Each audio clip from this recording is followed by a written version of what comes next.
Saya perlu menyampaikan bahwa berkaitan dengan meningkatnya kasus COVID-19 di Provinsi Bali, memang terjadi situasi yang memerlukan tingkat kecepatan pelayanan masyarakat. Pertama adalah berkaitan dengan ketersediaan oksigen bagi pasien, terutama sekali yang statusnya COVID-nya kategori sedang dan berat, apalagi berada di kamar ICU, memerlukan kebutuhan oksigen yang memadai. Berkaitan dengan kebutuhan oksigen di Provinsi Bali, saya selalu berkoordinasi dengan Bapak Menko Maritim, Bapak Menteri Kesehatan, dengan jajarannya. Bali mendapat prioritas untuk dialokasikan oksigen sesuai dengan kebutuhannya. Sampai saat ini kebutuhan oksigen di Bali selalu dapat dipenuhi tepat waktu, meskipun terkadang-kadang agak terburu-buru gitu, karena pesanan dari rumah sakitnya itu, pemberitahuannya itu kadang-kadang 2 jam sebelum habis, kadang-kadang 1 jam sebelum habis, kadang-kadang 3 jam sebelum habis, sehingga kita harus melakukan koordinasi secara cepat.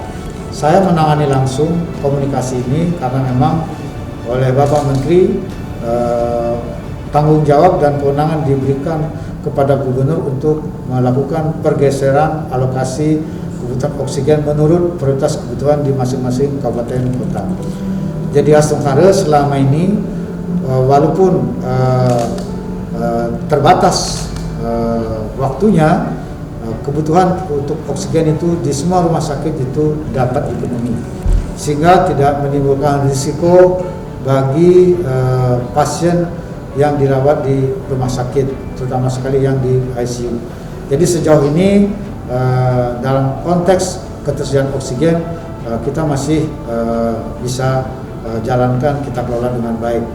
Nah sekarang saya sudah lapor juga kepada Bapak Menko Maritim dan Bapak Menkes, karena setiap hari ada rapat pembahasan mengenai ketersediaan oksigen ini. Bali sudah disiapkan satu adalah generator untuk memproduksi oksigen, kemudian juga konsentrator untuk oksigen, dan juga pengiriman tabung untuk gas yang bisa diproses untuk menjadi oksigen.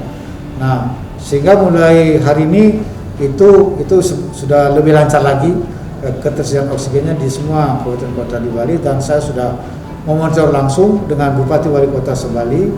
Sekarang tidak lagi di rootnya rumah sakitnya yang berkomunikasi, tapi langsung Bupati Wali Kota yang berkomunikasi dengan Gubernur, dan saya yang berkomunikasi dengan Bapak Menko Maritim dan Bapak Menteri Kesehatan, sehingga Astungkare sejauh ini ketersediaan oksigen itu dapat dipenuhi dengan baik.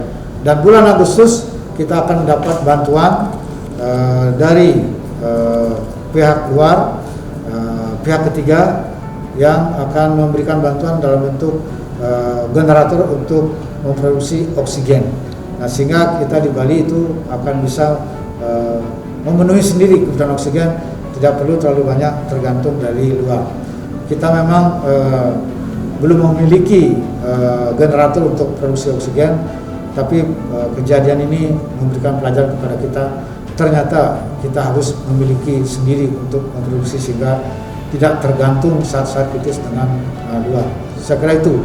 Itu dari negara mana, ya. Pak Gop? Itu dari negara mana untuk yang menyumbang, membantu dari generator? Ada dari pihak luar di Singapura, ada dari Kadin Pusat.